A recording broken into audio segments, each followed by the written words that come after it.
Boa noite, amados. A graça e a paz de nosso Senhor Jesus. Se esse aqui fosse um barco, a ponta do barco estava assim, tudo bem no alto, né? Porque está todo mundo sentado no fundo. Amém. Gostaria de celebrar com vocês e também de me alegrar com as escolhas dos cânticos de hoje, exceto por um, mas todos os demais, todos muito bem escolhidos, estão relacionados ao tema. E eu sempre oro a Deus para que dê a vocês que escolhem, para que tenham cada vez mais sabedoria, discernimento, para que possam escolher fundamentados na palavra, alinhados com o tema, e isso vocês têm feito muito bem. E que Deus os conduza, principalmente no entendimento da seriedade que é o louvor, o cântico, e em especial no processo de ensino, de nos ajudar a lembrar das Escrituras.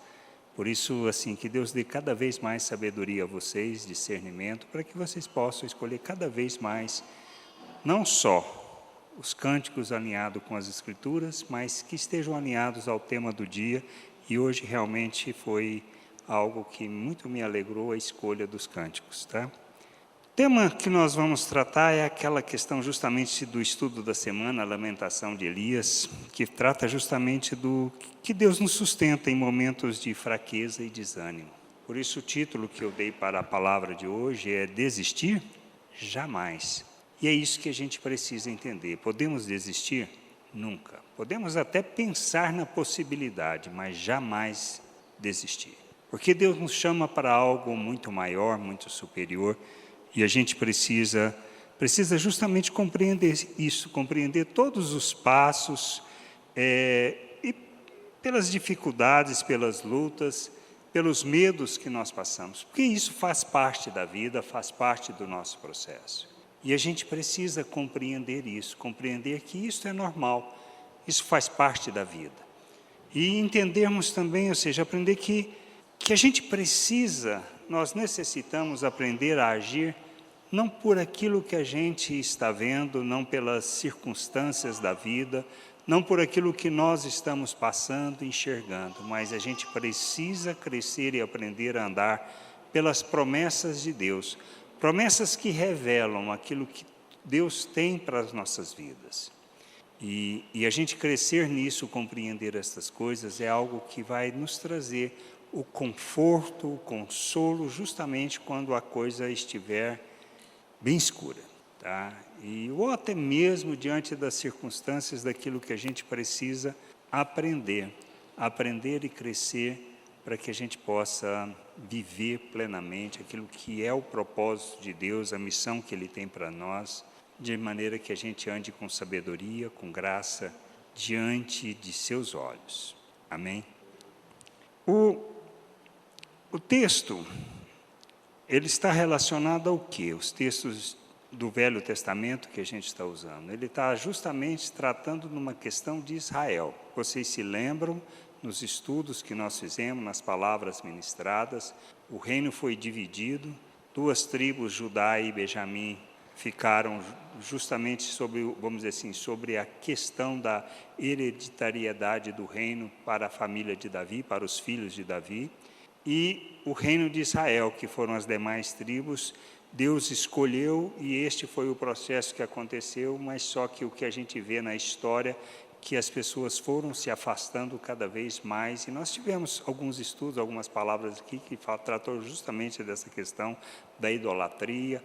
Na semana passada, a palavra tratou justamente dessa questão, quando Elias é convocado por Deus para ir lá, e ele estava sumido, porque ele tinha orado para não chover, por 3 anos, e realmente não choveu, e Deus disse para ele ir lá, e ele mandou juntar todos os profetas de Baal, fez aquele sacrifício, mandou eles orarem, eles ficarem lá um tempo para que o Baal respondesse à oração e queimasse todo aquele sacrifício, aquelas ofertas, e nada aconteceu. E quando foi a vez dele, ele simplesmente mandou despejar mais água, encheu coisa de água, simplesmente orou, e Deus mandou fogo e queimou tudo aquilo ali.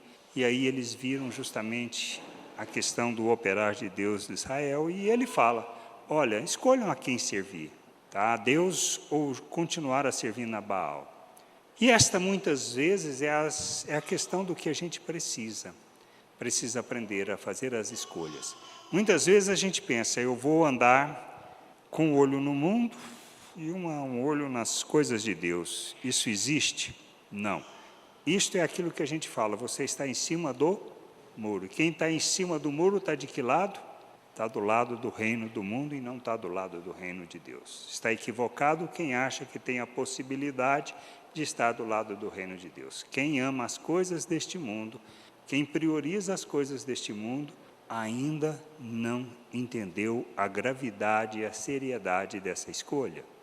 E a gente precisa conhecer Deus para compreender o que Ele nos chama para viver.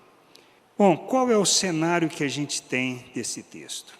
Elias tinha feito isso, acabado de fazer, Acabe foi lá, falou com Jezabel. O que Jezabel diz que vai fazer? É aí onde começa o texto, a gente vai lendo este texto lá em 1 Reis 19, do versículo 1 ao 18. A primeira coisa que a gente observa, o que é? A ameaça de Jezabel. Acabe contou, versículo 1 diz assim, Acabe contou a Jezabel tudo o que Elias havia feito e como havia matado todos os profetas à espada. Então, Jezabel mandou um mensageiro a Elias para dizer-lhe, que os deuses me castiguem se amanhã, a esta hora, eu não tiver feito com a sua vida o mesmo que você fez com a vida de cada um deles. Ou seja, ela era a rainha, a que mandava na realidade, porque Acabe era como dizemos no popular, era um frouxo em termos de homem, em termos de assumir sua responsabilidade. E a gente conhece pela história do que vem logo depois também, que tem a questão justamente da vinha de Nabote, que ele chora porque não consegue comprar aquilo lá, a mulher vai lá, resolve e manda matar o dono, e ela toma justamente e entrega para Acabe. Ou seja, um homem que não era homem. Não entendia seu papel e nem sua responsabilidade. E estamos cheios disso. Homens que não entendem a sua responsabilidade, não compreendem o seu papel na sociedade, nem na família, e são verdadeiros frouxos e que precisam conhecer a Deus para que possam começar a tomar atitudes de homem. Acabe era esse tipo de homem. Mas o que aconteceu aqui é que ele foi lá chorar, contar o que aconteceu, e a mulher faz uma ameaça para Elias. Qual é a reação de Elias? Ele expressa medo. No versículo 3, ele diz assim, Elias ficou com medo. Levantou-se para salvar a vida, se foi e chegou a Berseba, que pertence a Judá, e ali deixou o seu servo. Então, qual foi a primeira reação de Elias? Medo. Normal? Tranquilo, isso é algo normal, a gente ter medo das situações, das circunstâncias que a gente enfrenta na vida. Depois, o que brotou na vida de Elias? No versículo 4 diz assim, ele mesmo, porém, foi para o deserto, caminhando um dia inteiro. Por fim, sentou-se debaixo de um zimbro, sentiu vontade de morrer e orou. Basta, Senhor, tira a minha vida, porque eu não sou melhor do que os meus pais. O que é isso? Desânimo, o que é isso? Depressão, medo da situação, sem saber o que vai acontecer. A gente vê que depressão é a coisa mais antiga do que a gente imagina, não é uma realidade presente, embora mais comum no nosso meio, nos nossos dias, justamente por causa das circunstâncias e das situações em que vivemos e aonde a gente está com o nosso foco. Claro que existe questão de depressão por problema físico que precisa ser tratado. Mas as próprias circunstâncias da vida nos levam a essas incertezas, aos medos, ou seja, então essa realidade também não é diferente para nós. Ter medo é normal, sentir depressão também é normal, faz parte da vida, faz parte de nossa vida como ser humano. Não que podemos ou devemos permanecer nisso. E aí o que acontece? Elias desanimado, com medo de que fosse morrer, tendo experimentado o que experimentou de Deus, ou seja, a manifestação do poder, em vez de ele permanecer firme naquilo que Deus já havia falado para ele, que ele disse que nada iria acontecer com ele, que ele poderia ir lá e fazer aquilo que ele tinha sido determinado a fazer com relação aos profetas de Baal, mas ele sentiu medo. O que Deus faz? Aí no versículo 6, Elias olhou e viu perto de sua cabeça um pão assado sobre pedras em brasa e um jarro de água. comeu, bebeu e tornou a dormir. Essa situação, assim, a gente pensa assim, mas, cara, o cara está no deserto sozinho, acorda, está lá, vê um jarro, vê comida, o que ele pensa? A gente pelo menos deveria pensar assim, moxa, peraí, era hora de animar, levantar e dizer assim, peraí, o que eu estou fazendo aqui? Isso aqui não é o meu lugar. Mas ele voltou a dormir. Aí no 7, o anjo do Senhor voltou, tocou nele e disse, levante-se e coma, porque a viagem será longa. Apesar de tudo, Elias se dispõe a obedecer. No versículo 8 diz assim, então Elias se levantou, comeu e bebeu. E com a força daquela comida, caminhou 40 dias e 40 noites até Horebe, o monte de Deus. Não é fácil não, né? 40 dias e 40 noites para chegar é muita persistência no que tem para fazer. Mas ele fez, apesar de tudo.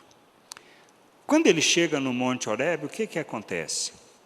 Versículo 9 diz assim, ali entrou numa caverna onde passou a noite, e eis que a palavra do Senhor veio a ele e lhe disse, o que você está fazendo aqui, Elias? Muito estranho, né? Primeiro manda ele ir, chega lá, o que você está fazendo aqui, Elias? Deus estava perguntando sobre o que ele estava fazendo ali com relação ao lugar físico, ou o que ele estava fazendo ali como propósito de vida que ele tinha. E é sobre essas coisas que a gente precisa lembrar sempre, o que eu estou fazendo aqui? Essa é a pergunta que Deus está nos fazendo. O que eu estou fazendo aqui? Neste mundo, ou mesmo neste lugar? O que eu estou fazendo da minha vida?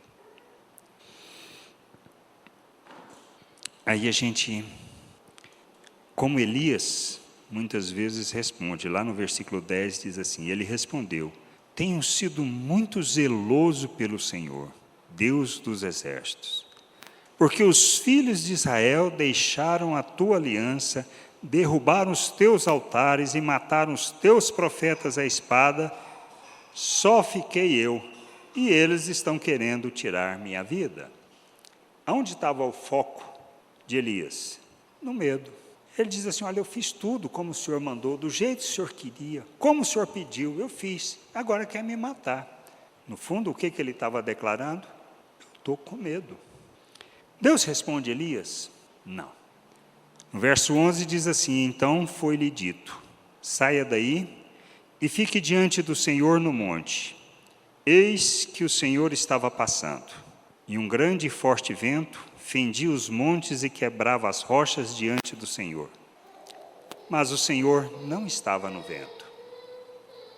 Depois do vento houve um terremoto, mas o Senhor não estava no terremoto.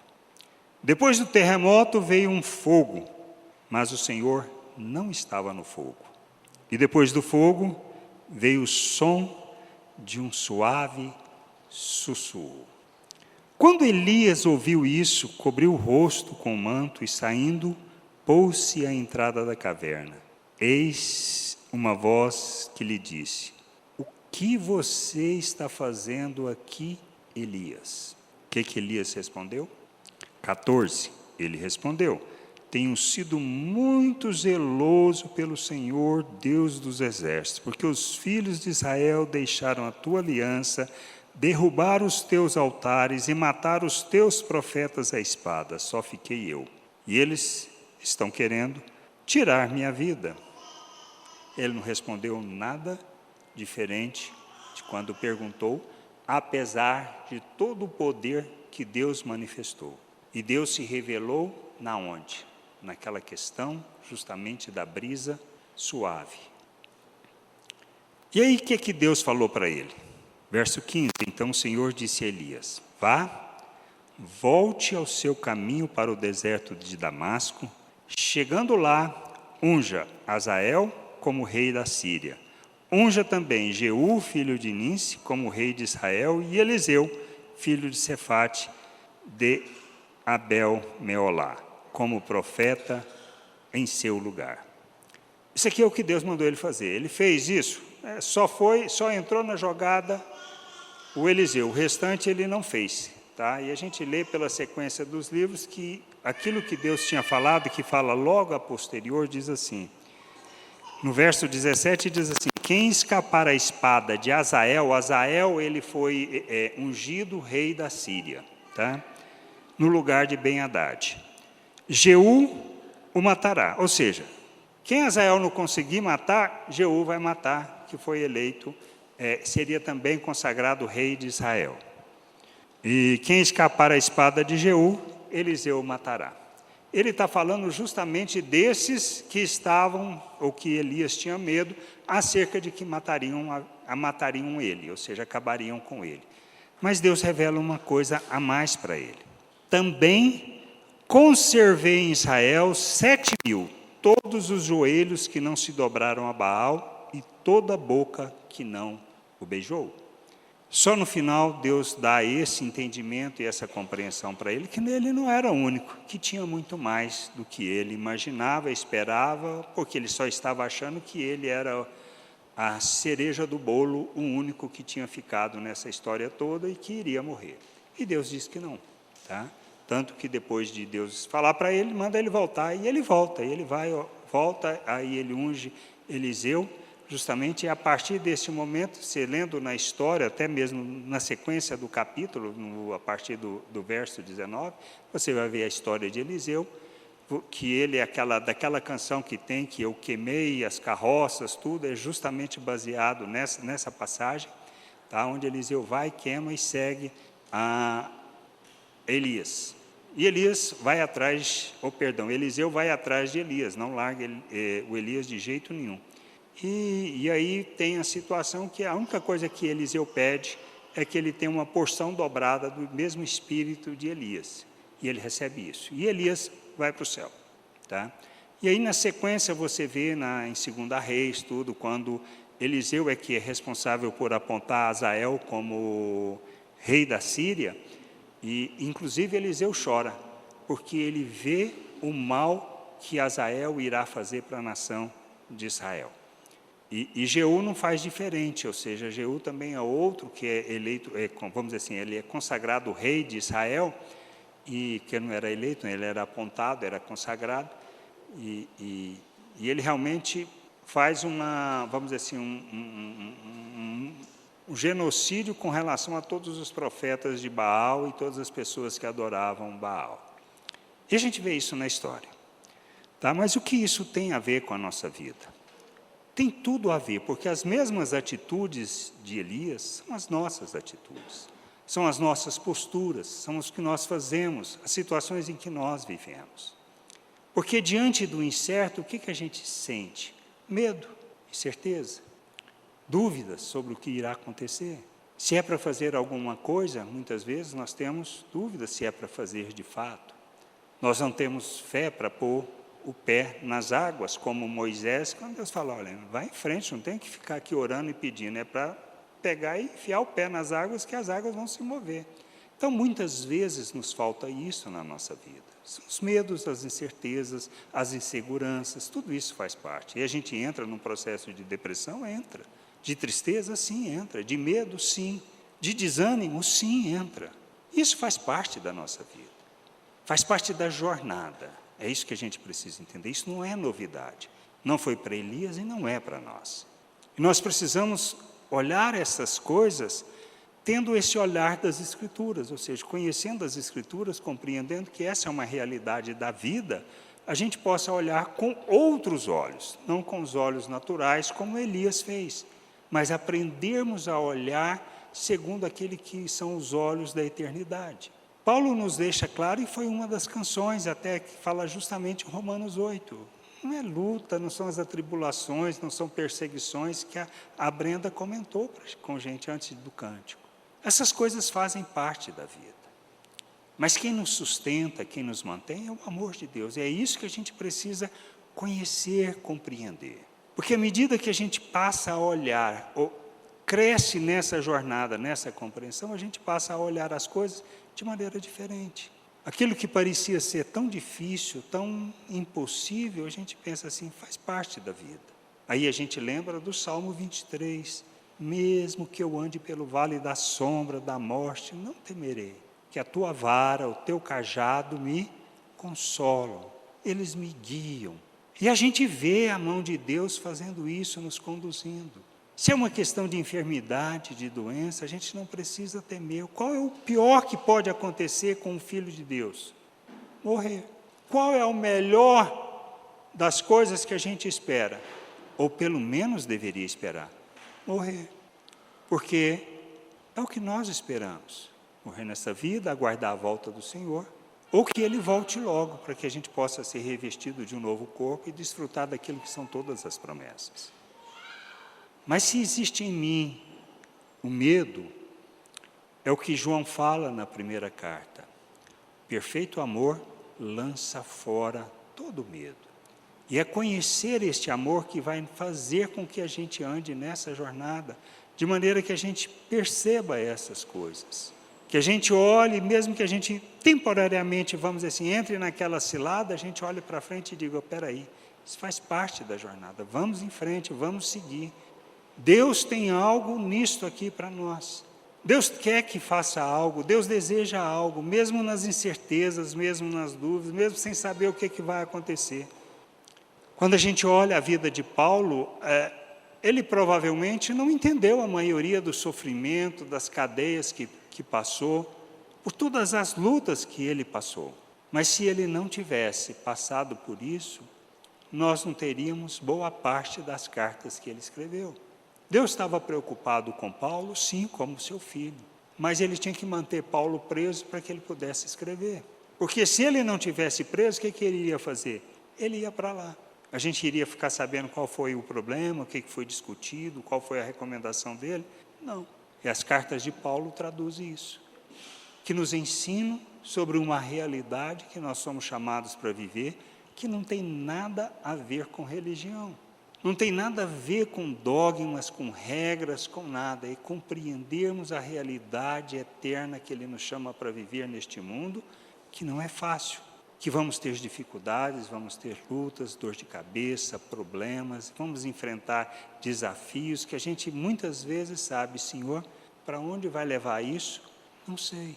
Eu só sei o destino final. Qual é o destino final? Novo céu, nova terra, onde habita a justiça. As escalas, eu não sei. E nas escalas nós somos levados. Porque é nas escalas que nós vamos crescer, amadurecer, vamos abandonar essa forma de pensar do mundo, a maneira de pensar do mundo, para pensarmos como Cristo. Para aprendermos a viver como Cristo. E aí, a gente vendo sobre isso, é o que a gente precisa. Qual é a fonte para a gente compreender isso? Qual é a fonte que a gente tem para entender esses processos de Deus? As Escrituras Sagradas. Eu preciso conhecer as Escrituras Sagradas. Eu preciso saber o que Deus está falando, como Ele está falando, como Ele está... A história que tem, que muitas vezes é relatada, nos ajuda, como essa história de Elias, sim, mas a gente precisa olhar a natureza daquela história, o caráter das pessoas envolvidas, o que Deus está querendo nos ensinar. É isso que vai nos trazer para a realidade presente. Por isso que a gente fala que as Escrituras são atuais. Por quê? Porque ela trata de caráter, de natureza, fala do plano, do propósito e do querer de Deus para as nossas vidas. E aí, com a busca desse olhar, ou seja, com esse espírito, querer conhecer a vontade de Deus, que a gente é guiado nessa jornada de aprender a fazer, a viver e buscar o conhecimento do Senhor. Por isso, o texto de Mateus nos ajuda a compreendermos isso, pois ele fala de como a gente vai realizar essa jornada. Em Mateus 11, 28 a 30, diz assim, Jesus falando, está cansado e sobrecarregado, 28. Venham a mim todos vocês que estão cansados e sobrecarregados, e eu os aliviarei. Você pode até mesmo ter se convertido, crer na salvação pela graça, conhecer essa salvação, ter se submetido a Jesus como Senhor e Salvador, mas isso ainda não faz parte, uma realidade da sua vida. Por quê? Quando a gente entende a salvação, quando a gente entende a redenção que nós recebemos, que a obra de Deus é plena, completa, é total na nossa vida, como de fazer de nós um novo ser, que está lá em João 3, que fala justamente na conversa de Jesus com Nabucodonosor de nascer de novo, nascer do Espírito. Paulo, falando na carta aos Coríntios, ele fala que nós fomos feitos à imagem de Cristo, que nós recebemos da mente de Cristo. E a gente vê nas outras cartas que nós somos feitos um novo ser, uma nova criatura. Em Pedro fala que nós fomos tirados do reino das trevas, transportados para o reino de Deus. E na segunda carta de Pedro, ele fala que nós somos coparticipantes da natureza divina. A redenção que nós recebemos por meio de Cristo, ela nos traz perdão pleno, justificação plena, não requer mais nada de nós.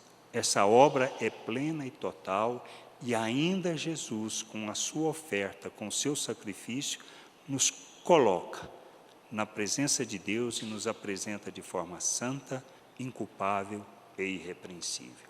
Quando a gente lê em João 17, Jesus orando fala sobre o fato de nós estarmos unidos com Ele, Ele unidos conosco, estamos unidos no mesmo Espírito. Somos um novo ser. Essa é a realidade espiritual da obra de Deus em nossas vidas, que é plena e total. Aí eu preciso entender uma coisa: santificação. Por que da santificação? Por que eu tenho que me santificar? Por que eu tenho que buscar conhecer Deus? A santificação ela é decorrente da palavra e de uma vida de oração.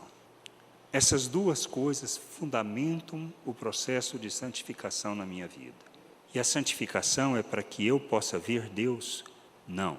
A santificação é para que as pessoas vejam Deus na minha vida. E essa obra que implica em que eu deixar de viver, me relacionar, andar segundo uma forma de pensar do mundo, para viver segundo uma forma de pensar de Deus. Que é o que a Daça, quando estava falando dos compromissos e da oferta, ou seja, dos dízimos, ela está falando disso, da questão, muitas vezes, não é uma questão de ter muito dinheiro ou pouco dinheiro, mas quem é o Deus da minha vida? Se são as coisas deste mundo, eu ainda não entendi. Eu preciso fazer a jornada, eu preciso, como Paulo fala em Romanos, no capítulo 12, 1 e 2, sobre a oferta, sobre o que é a vida que agrada a Deus, o culto que agrada a Deus, e ele fala da necessidade de transformar pela renovação da mente. Quem nos traz isso é a palavra, para que a gente entenda a obra de Deus, e entendendo a obra de Deus, a gente possa crer. E crendo, a gente caminha nessa jornada. Isso quer dizer o quê? Muitas vezes tem na palavra fala de sermos perfeitos. E a gente pensa em perfeito no sentido de não cometer erros. Não, não é isso. É ser íntegro com relação àquilo que conhecemos, em relação àquilo que nós entendemos da palavra de Deus. Porque vamos pecar. E ao pecarmos, qual é a nossa atitude? De orgulho, de arrogância, ou de arrependimento, de confissão e de declaração disso, para que isso seja um processo nas nossas vidas para o nosso amadurecimento.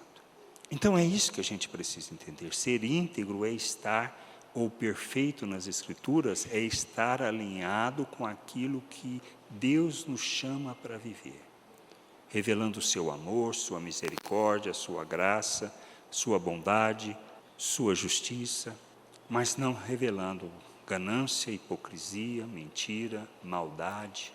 Isso não faz parte da nossa jornada. Então Jesus, quando Ele está falando, olha, se você está cansado, venha a mim, eu o aliviarei. Mas como é que Ele alivia?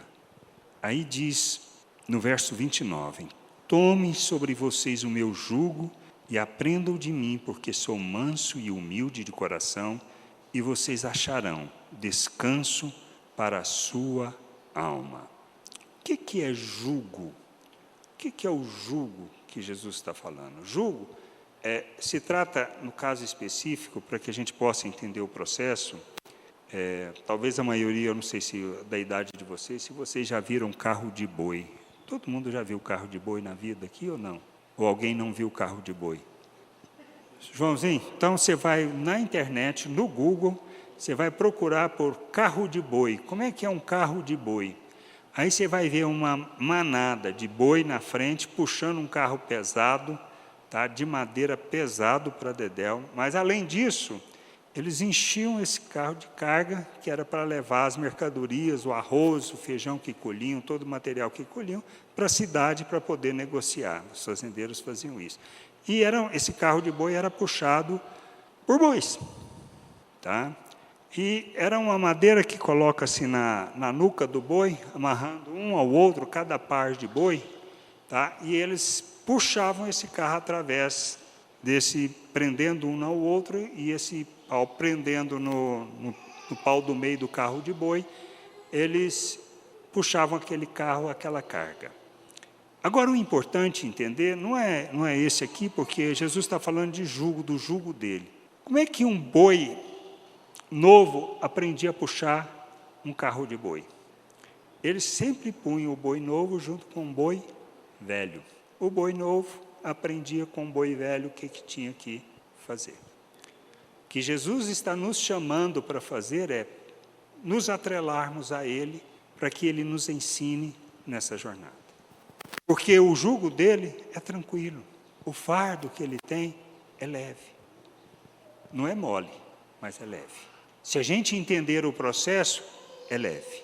Se não entender, a gente vai achar que é um castigo e um peso. E ele diz lá no 30, porque o meu jugo é suave e o meu fardo é leve. O que ele está nos oferecendo? A liberdade espiritual, o descanso.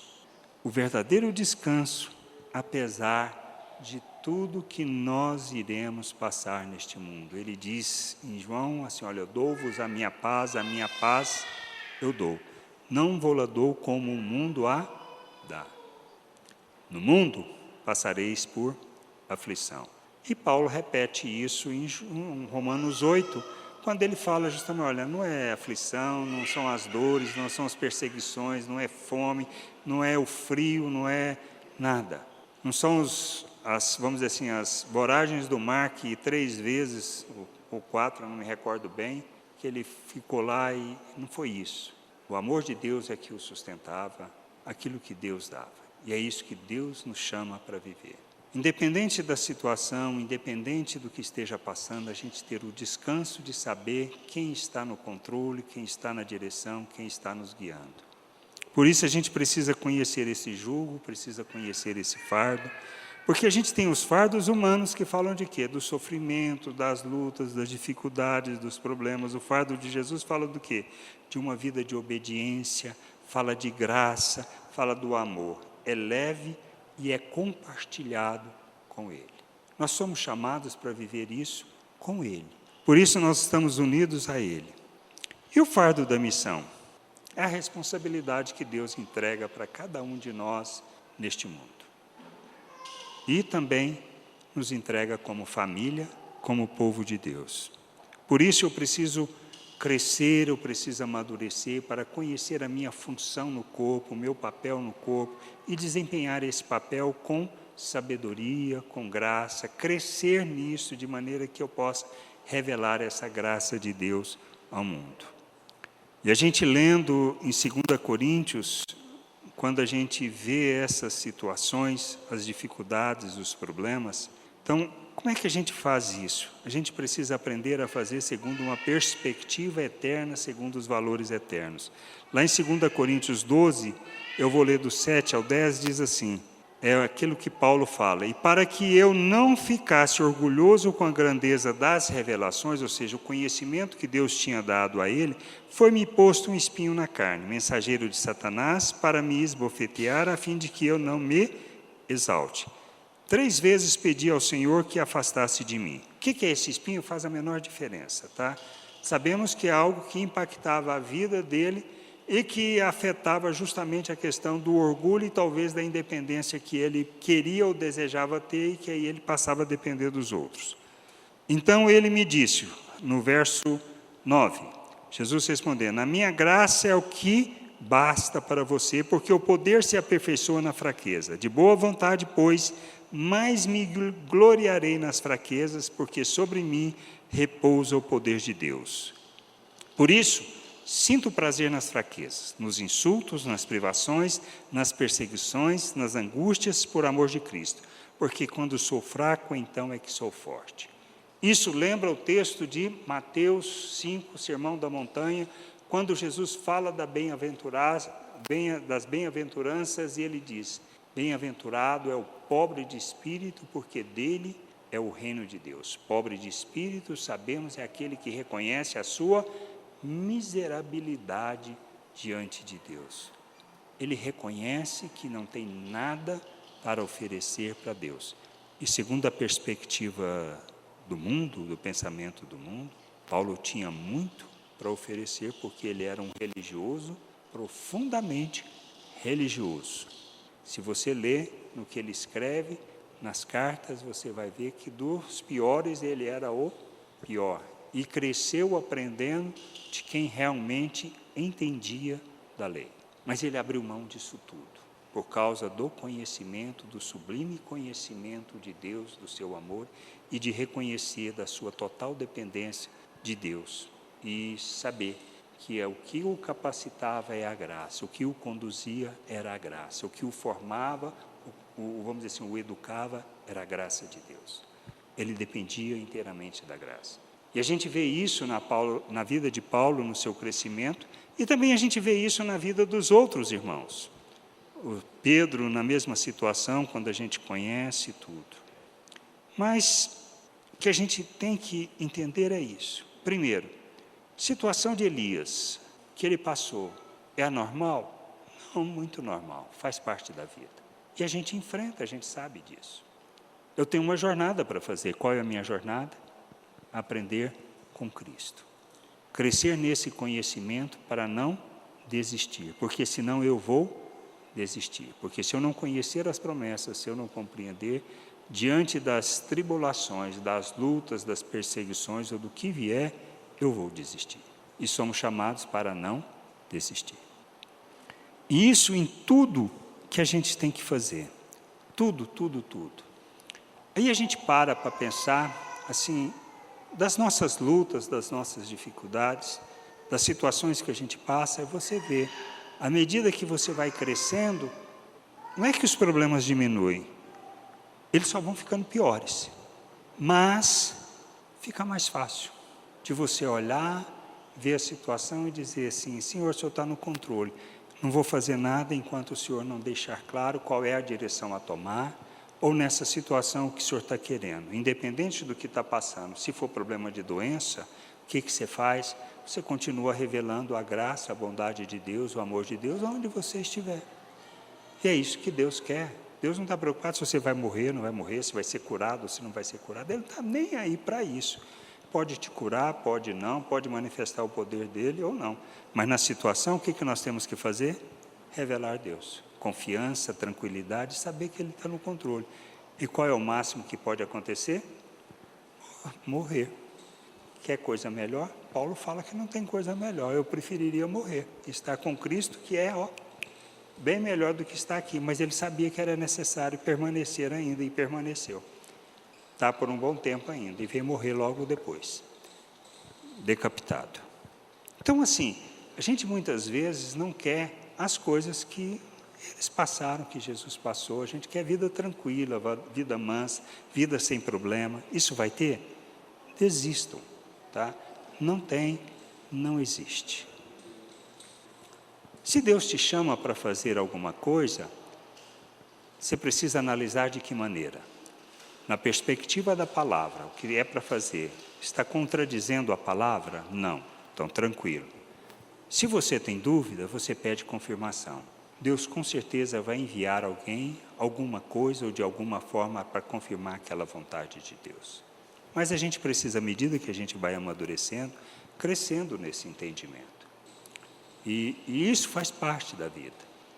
E o que você estiver fazendo, não desista sem ter certeza daquilo que Deus quer que você faça. Minha experiência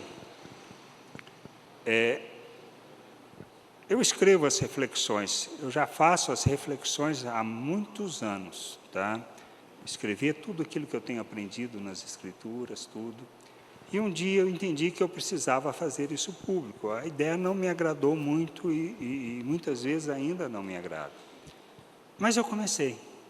Depois de uma longa discussão com Deus para entender exatamente o que era para fazer e como, Deus foi colocando as pessoas na minha vida e mostrando o que era para fazer. E eu comecei a fazer. É fácil? Não. Você vê resultado? Não. Nem sempre você vê resultado, tá? Mas você precisa aprender a obedecer, e foi o que eu aprendi a fazer, e essa jornada me ensinou muito sobre isso, sobre obedecer, fazer sem saber o que está acontecendo, porque talvez era o que Paulo também tinha na perspectiva dele, no entendimento dele, de querer resolver, e não, muitas vezes não era para ele resolver. E ao longo dessa jornada, isso quando eu comecei, isso ocupava 1 hora do meu tempo no processo. Hoje ocupa em torno de 3 horas, 3 horas e meia, 4 horas. Por isso pergunto, eu gosto de deitar cedo, levanto cedo para fazer isso. Porque se eu não fizer isso de madrugada, durante o dia eu não consigo fazer, porque tem as outras coisas para fazer. Mas a gente faz. Mas dá vontade de desistir? Sempre dá. Todos os dias. Mas você entende o que você foi chamado para fazer? Faça. E nas várias vezes que eu estava pensando em desistir, orando, falei, Senhor, isso, não estou entendendo isso que eu estou fazendo e nem para quê. Para mim, está sendo útil, eu não preciso fazer isso. Mas as pessoas não leem, não acessam, não veem. E quando eu comecei a questionar mais ou menos isso, mais ou menos tipo Elias, aí de repente eu recebi uma ligação, alguém mandava uma mensagem, um e-mail, alguém ligava e dizia assim, Enio, obrigado por aquela palavra, foi aquilo que me tirou de determinada situação, do que eu estava pensando fazer, e assim a gente vê que muitas vezes a gente quer ver as coisas. E não precisamos ver, precisamos obedecer. E à medida que vai passando, parece que as demandas vão só aumentando. A gente continua não entendendo, mas assim, a gente vai se preparando, pedindo para Deus abrir, por isso esse tempo foi crescendo. Eu estou numa luta, num desafio agora de fazer ou não fazer, mas eu tenho pedido orientação, caminho, e Deus está mostrando os caminhos que vai fazer, mas isso vai gerar o quê? Mais trabalho. Mas a gente sabe, e assim, eu peço, tenho buscado essa confirmação, e Deus tem, de alguma maneira, passo a passo, me mostrado o que é para fazer. E a gente tem aprendido a obedecer. Para vocês terem uma ideia, tá? Quando a gente fala desses desafios, e só, por exemplo, no total de postagens que eu fiz, desde que eu comecei a fazer no blog, são 8.300 postagens. No ano de 2025, por exemplo, tem 49.000 visualizações. É muito? Não. Comparado com os influencers da vida, não. 38.000 visitantes. De onde vêm essas pessoas? Do Brasil e do mundo. Boa parte no Brasil, sim. Mas tem gente de todos os países. E recebo, muitas vezes, pessoas agradecendo de todos os países. Um dia um cara mandou uma mensagem e me falou assim, Enio, as mensagens são tão boas, por que não tem muita gente acessando? Eu falei, aí você pergunta para Deus, não para mim. Pode ser que eu esteja fazendo coisas erradas, mas eu ainda não sei o que fazer, mas eu não estou preocupado com isso, porque quem precisa chegar, chega, Deus faz, resolve o problema, eu estou fazendo o que Ele pede para fazer. E tem sido assim, mas que deu vontade, e que muitas vezes dá vontade de desistir, dá. Mas eu sei que eu preciso fazer, e eu sei que isso tem alcançado pessoas, e eu agradeço a Deus por estar usando. O que vai ser para frente? Faço a menor ideia. Aonde vai chegar isso? Faço a menor ideia. Mas até hoje eu não recebi nenhuma ordem para dizer, chega, pare, embora a minha vontade seja grande. E é isso a jornada que a gente precisa fazer. Em tudo, tudo. Nós temos a direção de Deus e a gente precisa fazer essa jornada. A banda pode subir. E a gente precisa fazer isso. E a gente precisa fazer por causa do processo e da vontade de Deus quanto ao nosso crescimento. Então, assim, comece. Você não está lendo as Escrituras? Comece a ler. Você não está meditando, escrevendo o que você está lendo, aquilo que Deus está te falando? Comece a fazer, mesmo que seja num papel de pão e você vai jogar fora depois. Isto vai te ajudar no processo de crescimento e amadurecimento. Essa é a nossa jornada. Você acha que vai ser perfeito no sentido de não cometer erro? Não, esquece isso. Você vai errar e vai errar muito, porque a gente erra. Falhamos com as pessoas, falhamos com os amigos, falhamos com os colegas, falhamos com a família, mas Deus vai nos mostrando, nos levando ao amadurecimento, ao crescimento. A gente só não pode desistir. Se a gente entende que algo é da vontade de Deus, a gente deve começar a fazer, mesmo que não entenda o processo, ou que aconteça como Isaías. Vai lá, unja esse, unja aquele, unja aquele outro. Ele só ungiu um e Deus o levou. O resto foi feito no processo de Deus, dentro da vontade de Deus. Mas Elias obedeceu. Mesmo desanimado, mesmo sem vontade, ele obedeceu. Caminhou 40 dias, 40 noites para chegar no Monte Horebe, para Deus perguntar para ele: o que você está fazendo aqui? E ele entender que tinha que fazer a jornada de volta, mais 40 dias, mais 40 noites, para fazer outra coisa. Porque Deus tinha algo para ensinar. E essa é a nossa jornada. Vamos pôr de pé antes de o cântico, vamos ter uma palavra de oração. Senhor, nós agradecemos pela Tua bondade, pela Tua misericórdia, pelo Teu amor tão grande em nosso favor.